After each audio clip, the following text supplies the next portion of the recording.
ये देखें जी, इस क्वेश्चन में इन्होंने कहा है कि एक आइडियल गैस है जो कि स्टार्ट कहाँ से ले रही है, इनिशियल स्टेट उसकी कौन सी है, एक्स है।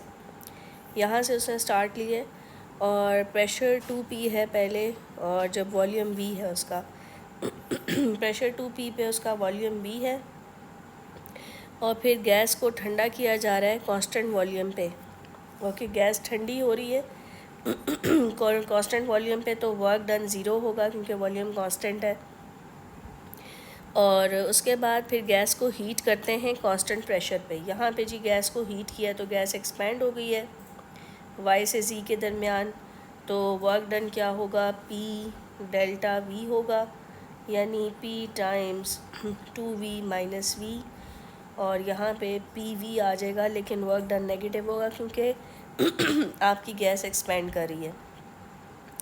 यहाँ पे आपकी जो डेल्टा u है वो नेगेटिव निकलनी चाहिए, क्योंकि इस x से y पे उन्होंने गैस को ठंडा किया था और y से z पे गैस को हीट किया है, तो ज़ाहिर है डेल्टा u जो है वो पॉजिटिव निकलेगी। और आखिर में वो कह रहे हैं कि गैस कांस्टेंट टेम्परेचर पे रिटर्न कर गई है स्टेट x पे। अब वो रिटर्न करेगी तो दो ऑप्शंस हैं, एक तो ये कि मैं यहाँ पे ऐसे स्ट्रेट लाइन बनाऊँ, और दूसरी ऑप्शन है कि मैं कोई कर्व बनाऊँ। स्ट्रेट लाइन इसलिए नहीं बनेगी क्योंकि ये प्रेशर और वॉल्यूम का ग्राफ है, तो x से y वाले केस में तो वॉल्यूम कांस्टेंट था और y से z वाले केस में प्रेशर कांस्टेंट था, लेकिन z से x वाले केस में प्रेशर और वॉल्यूम दोनों कांस्टेंट नहीं है। तो ये इनका इन्वर्स रिलेशन हमें पता है बॉयल्स लॉ में, तो प्रेशर वॉल्यूम इन्वर्सली रिलेटेड होते हैं। तो प्रेशर वॉल्यूम का जो ग्राफ है इन्वर्स का ऐसे बनता है।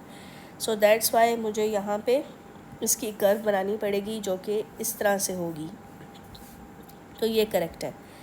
और यहाँ पे इन्होंने ये भी कहा है कि टेम्परेचर आपका कांस्टेंट है, तो जब टेम्परेचर बेटे कांस्टेंट होगा तो आपका जो चेंज इन टेम्परेचर है वो ज़ीरो होगा।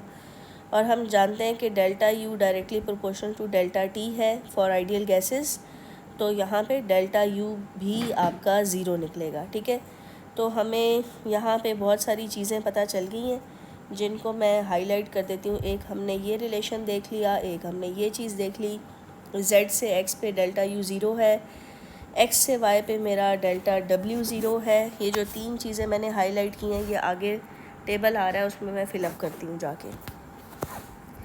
ये लीजिए हमारा टेबल आ गया, इसमें अब हम फिलिंग का काम शुरू करते हैं, लेकिन उन्होंने कहा है कि फ़िलिंग करनी है इन टर्म्स में। तो खैर कोई मसला नहीं है, मेरा तो वैसे भी ये माइनस pv निकला हुआ था, तो p और v की टर्म्स में यस ये वर्क करेगा। और इसके अलावा यहाँ पे ज़ीरो था, मैंने अभी पीछे आपको दिखाया। और एक और चीज़ जो थी वो ये थी कि z से x पे इंटरनल एनर्जी ज़ीरो थी।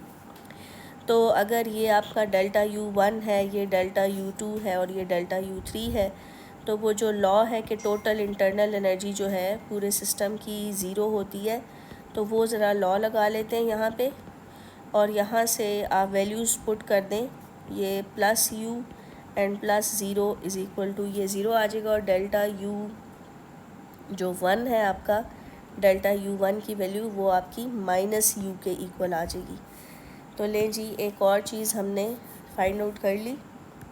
तो अब हमारे कौन से, हाँ ये वाला रह गए दरमियान वाले, ये सारे जितने भी दरमियान वाले हैं उस पर मैं लॉ लगा लूँगी। डेल्टा यानी इन थर्मल एनर्जी तो आराम से delta U is equal to delta Q plus delta W वाले फार्मूले से निकल आएगी, क्योंकि अगर आपको ये पता है, ये पता है, यानी ये वैल्यू और ये वैल्यू आपको पता है, तो डेल्टा क्यू का कोई मसला नहीं है। ये लें जी, यहाँ माइनस यू पुट कर दिया और डेल्टा डब्ल्यू की वैल्यू ज़ीरो थी वो पुट कर दी। So you are having delta Q is equal to minus U. और यहाँ पर भी जी delta U is equal to delta Q plus delta W, और यहाँ पे आ गया plus U is equal to delta Q minus P V. यहाँ से जी डेल्टा क्यू को सब्जेक्ट बना लिया तो यू प्लस पी वी आ गया।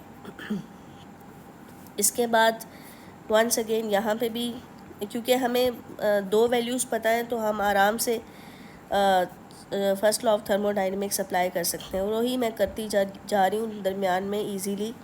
तो ये आंसर आते जा रहे हैं हमारे, ये आप देख सकते हैं, ये देखें जी, डेल्टा क्यू की वैल्यूज़ हमारे पास आ गई हैं क्योंकि हमें वर्क डन और इंटरनल एनर्जी का पता था इसलिए।